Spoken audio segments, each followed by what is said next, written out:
I think it's clearly established that many of us don't like John Cena and how John Cena is portrayed on WWE television. And I think it's legitimate and understandable why you wouldn't get behind him, why you don't like him. Here's a guy that's put in repetitively crappy storylines where there is absolutely no storytelling even being done, a bunch of non identifiable, unrelatable, unrealistic scenarios and situations where everybody else looks stupid. And ultimately, John Cena goes over and John Cena reigns supreme, never demonstrating any real true weakness. And instead of having hurdles and obstacles to overcome, he becomes the hurdle and the obstacle himself. And it all backfires and doesn't work. It doesn't fire on any synapses, let alone all of them. And I also understand why, in a lot of ways, so many of you like a guy like a Daniel Bryan. Here's a guy that paid his dues on the independent scene for many years. He's worked his ass off from the very, very bottoms of professional wrestling all the way to the mountaintop, so to speak. Here's a guy that does flips and kicks. That's something you really like. Here's somebody that feels more like an everyday type of guy.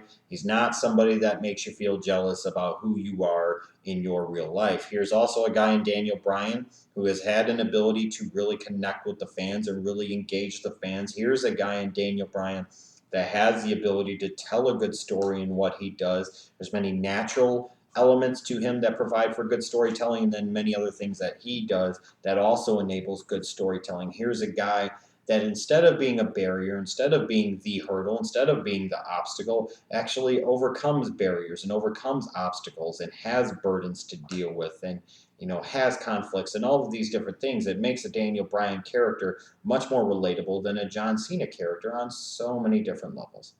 So I understand why so many of you love him. And at a time where, frankly, in professional wrestling, in the WWE specifically, the only reason you really truly have to watch the product is because of the in-ring action. And therefore, Daniel Bryan, in a lot of ways, is the personification and representation of that quality of in-ring action. Why so many of you gravitate towards him, and why so many of you love the old American Dragon, Bryan Danielson, Daniel Bryan, and you think he's the best motherfucking wrestler in the world. I get all of this. I just wonder, does Daniel Bryan have to win everything? Because here's my thing, is that part of the appeal to me with Daniel Bryan is the fact that, unlike Cena, he actually has weakness. He actually has obstacles. He actually has to overcome barriers. He actually has a story. He actually has a journey to follow. He actually has a fight that he has to legitimately put up. And even when he does put up that fight, you're not sure how it's going to turn out. Whereas John Cena is the exact opposite. It's boring point A, monotonous, repetitive point B, and see us and Cena going over at the end. There's nothing to engage in. There's nothing to attach to. There's nothing to invest in emotionally. You don't have that with Cena.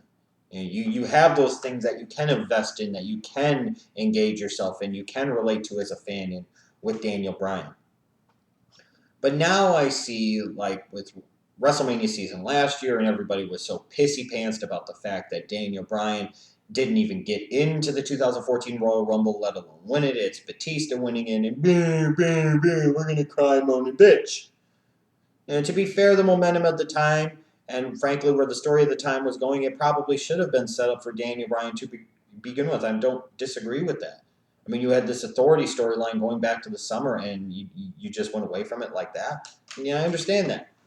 You know, but again, part of the appeal was that Daniel Bryan had barriers to overcome. He had obstacles to overcome. That nothing was guaranteed. That nothing could be really taken for granted. And when you look at WrestleMania 30, part of what for so many of you worked so well was the fact that Daniel Bryan didn't even have a WrestleMania match, let alone a chance at the title at WrestleMania until a few weeks before the show. And then once he did, even when he got to WrestleMania, he had to wrestle Triple H to even get to the title match. And then once he did, he had to go through Orton and Batista to do so and get that title.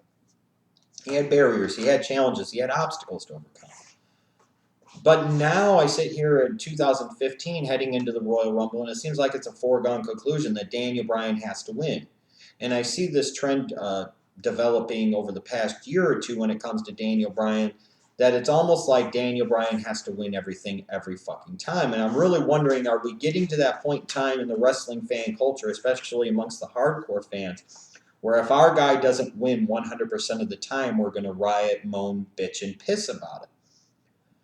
Because even if there was a situation where the WWE had a clearly established guy ready to go when it came to the Royal Rumble, and let's say they'd done a good job building up Roman Reigns or Ryback, just as two examples, and those guys were clearly ready and the momentum was there and it was clearly their time. You cannot sit there and tell me that a lot of fans wouldn't shit on it, wouldn't crap all over it, and try to poon the hell out of it at the Royal Rumble if Daniel Bryan got eliminated by one of them and didn't win the fucking Royal Rumble. There would be a lot of crying, a lot of bitching, a lot of pissing, a lot of moaning, talking about, oh, Daniel Bryan came. Daniel Bryan should have won the Royal Rumble because he didn't do it last year. Are we really going to get to that point in time where Daniel Bryan has to win everything? To me, that's part of the genius of the Daniel Bryan character, is that he doesn't fucking win everything. And this is exactly why fans shouldn't be booking this shit, no matter how bad WWE's current creative is. Because so many of you would book Bryan, damn it, you good and fucking well know it, to never fucking lose! And what would that do as a result? That would create a midget version of John Cena. And what the fuck sense would that make? If Bryan doesn't win the Rumble, we're gonna riot again. You know that shit's coming. And the bad thing is, since WWE put themselves in a position where they didn't listen initially last year and then had to cave later, now idiots are going to think that they can do that whenever the fuck they want. Daniel Bryan doesn't need to win everything every fucking time. And just because he doesn't, that doesn't mean it's a bad thing. That's so ridiculous. And I can sense it, and I can see it, and I can smell it, and I know it's coming. Like, even when I know so many of us, myself included, focus on the details and talk about the logic and how things make sense or don't make sense, or that lacks believability, or this or that. But it's a magical thing, isn't it? Come WrestleMania 30, Daniel Bryan's shoulder is in a bad way, and he's hurt after his match with Triple H. But damn it all, he can overcome 300 motherfucking obstacles, and he couldn't overcome any of them the previous 7.5, almost 8 months. He could steamroll through all the interference, all the other bullshit, and there he is with an injured arm, using 2 good arms apparently, winning the WWE World Heavyweight Championship, and at the end of the night going, yes, yes, yes, and everybody's all giggly tits and excited about it. Yet if somebody like a Cena fucker did that shit, you'd be pooning on it and be like, oh, Super Cena can't even sell the fucking injury. Well, Daniel Bryan couldn't even sell the fucking injury, asshole! Look, we all have our favorites. And you're generally going to want your favorite to look good and do well and probably win a lot of the time. I get that. But your favorite can't win every fucking time. And I'm just really concerned heading into the 2015 Royal Rumble that if the WWE does have Daniel Bryan win, they're creating a problem. And if he doesn't win, they're going to have a problem. The business shouldn't be held hostage by the fans. And the fans shouldn't hold the business hostage. And the business shouldn't hold the fans hostage. At this point in time, to me, Daniel Bryan's had his moment, did a little bit of a thing with it. Why should you automatically just have to fucking give it back to him again? For so many of you that bitch and moan, rightfully so, about the lack of new stars created by the company, you want something different. Daniel Bryan winning the freaking Rumble, and then in particular going on to main event WrestleMania again for a second straight year would be the same fucking thing. Brock Lesnar. Oh, that's the match we want to see with Daniel Bryan. But if a Roman Reigns beats him or a Ryback beats him, you'll have that segment of the audience that's pissed off about it, and we'll bitch about it, and we'll moan about it, and talk about how stupid it was and how crappy that match was. But damn it, best you believe that if Daniel Bryan gets into that spot, everybody will be automatically praising that match, no matter how much good or shit-fest it actually is. And if Daniel Bryan wins, oh, sweet Jesus, hallelujah! Wouldn't you know, WrestleMania 31, just like WrestleMania 30, because Daniel Bryan won, is going to go down as one of the best motherfucking WrestleManias of all time. You can have your favorites and you can want your guys to win. But, sometimes it's not always the best thing when they do. And in Daniel Bryan's case, part of the appeal is the fact that he doesn't always win. And I dispute this notion that he needs to win the 2015 Royal Rumble. As I mentioned before, in fact, I think it's kind of stupid.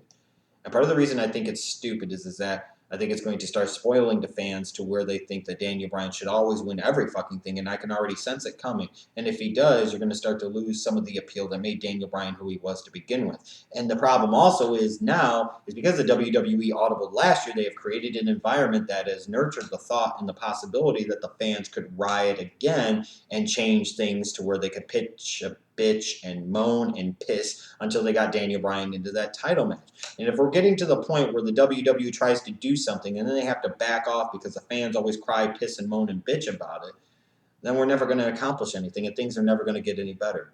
It's just going to be the fans versus WWE, the WWE versus the fans. And that's not a good symbiotic relationship. That's not helping anybody, I assure you. Daniel Bryan doesn't always have to win every fucking thing.